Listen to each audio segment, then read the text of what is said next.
As the saying goes, actions speak louder than words. Nonverbal acts have a way of sending a message across that a verbal act can sometimes lack in. That we may be transmitting a particular idea or revelation of oneself. The amazing thing about it is, most of the time, we are unaware of such. Think of a weekend poker game with your friends.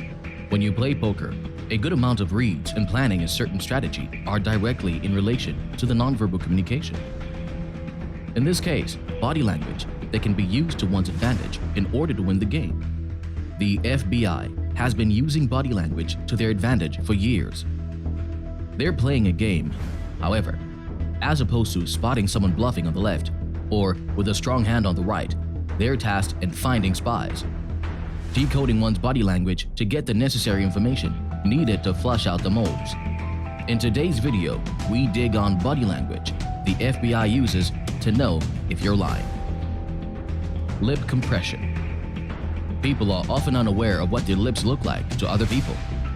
This in itself is a major giveaway, as lip compression is often associated with being bothered. The harder you press on these lips, the more it is said that something is really bothering us or there is something negative going on with the person. In fact, rolling lips to point of disappear is a strong sign that someone is lying by omission. Strongly pursing your lips can mean that someone is holding back certain emotions or facts. A study shows that people who are asked sensitive questions often purse their lips as a sort of reflex signaling that they would not rather speak on a certain topic. Nonverbal or verbal mismatch. Our brains are wired in such a way that our verbal or nonverbal behaviors naturally match up. This is the equivalent of asking a friend, a family member, a workmate, or a colleague that classic question, "Are you okay?" We may notice while they may say they're doing good, their body language is hinting to the contrary. It's a strong sign that someone is lying to you and to themselves. Lying can be pointed out by reading specific behavior patterns that may not be parallel to what they're saying. In short, their nonverbal expressions aren't matched with the verbal expressions that they are giving off. Like saying thank you, accompanied with a frown, but quickly shifting to an unconvincing smile. Be on that lookout, fellow YouTubers. Undecisiveness. While in the process of a negotiation, it's important to notice some people who will say yes and a few moments later shifting back to a firm no, or maybe even backtracking as far as saying, "I don't know." It could be that the party was lying. What some FBI negotiators do, like former FBI agent Chris Voss, is using the rule of three to make sure the yes you get is a resounding solid yes. The rule of three is getting the opposing party to agree to the same thing, whether it be a statement or a fact, 3 times in the same conversation, since it is said to be hard to repeatedly lie and face conviction. There is a tactic to avoid redundancy and giving away your intentions. The first question is usually them giving you a verbal commitment. The second summarizes what they said and words it differently, which can result to them saying, "Yep, you got it," or "That's right." While the third is usually a how or what sort of question that will need the opposing party to explain again, solidifying the yes for a third time. Eye direction. As quoted by Al Pacino in Scarface, "The eyes, Chico, they never lie." Looking away, staring, even blinking more than usual can indicate lying. For example, when one looks to the right, it is associated with the right side of the brain that stores memory, whether it be auditory or visual, as opposed to the left, which is said to be the creative or imaginary side of the brain. Which means when you ask someone a question and their eyes look to the left, more often than not, that means that the person is looking to their creative side to construct something or make something up that wasn't there previously. Or in short, they're lying.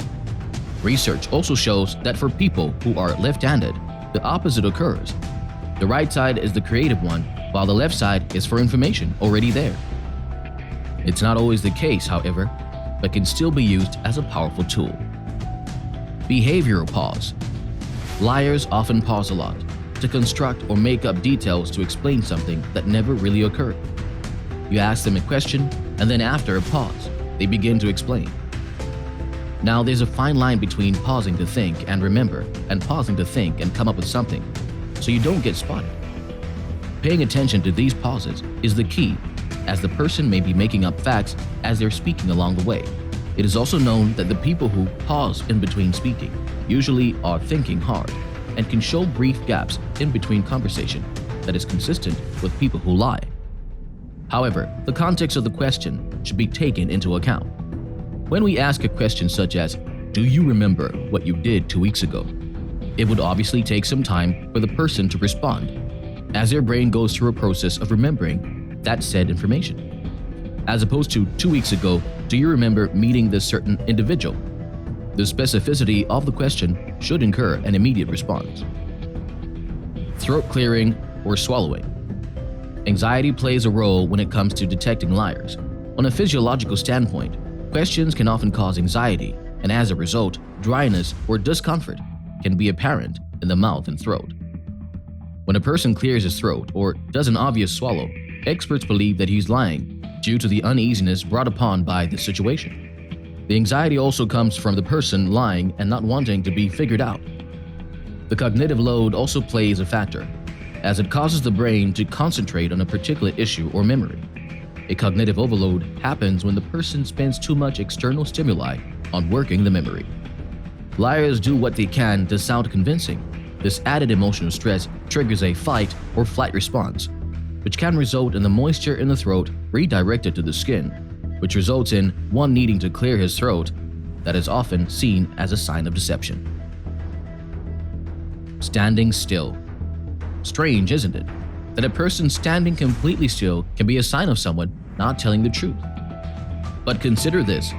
When a person decides to lie in order to avoid a hasty situation, they may stand still for a few minutes as they figure out how to make their detection as plausible as possible.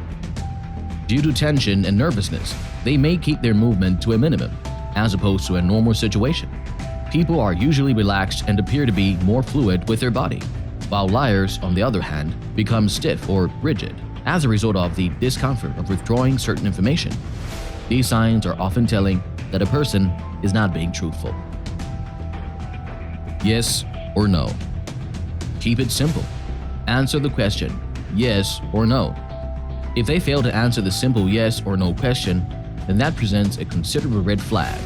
If someone gives an unclear answer, ask them again. If still persists, chances are they are lying. The fact that they couldn't give a straight-up answer or answered in a way that avoided the question in itself, then it is likely that the person opted for the route of deception. With a yes or no question, if someone starts their answer with, "well," it usually results in an answer that the person asking wasn't expecting. Hiding thumbs. Thumbs are a part of the body that is usually correlated with how we really feel or how well we relate or agree with a statement. It is said that lowering the thumbs or even hiding the thumbs is usually a sign of lack of commitment or communicates insecurities. It tells us there's an issue at hand, as while someone may be emphatic with what he is saying, the thumbs usually point up or show themselves as a way of the body being parallel to that emphasis. The opposite shows a contradiction, and that the person is potentially telling you a lie or not giving it all to you straight. Well, there you go with the body language the FBI uses to know if you're lying. Thank you all so much for taking the time to watch the video and learn some new interesting facts.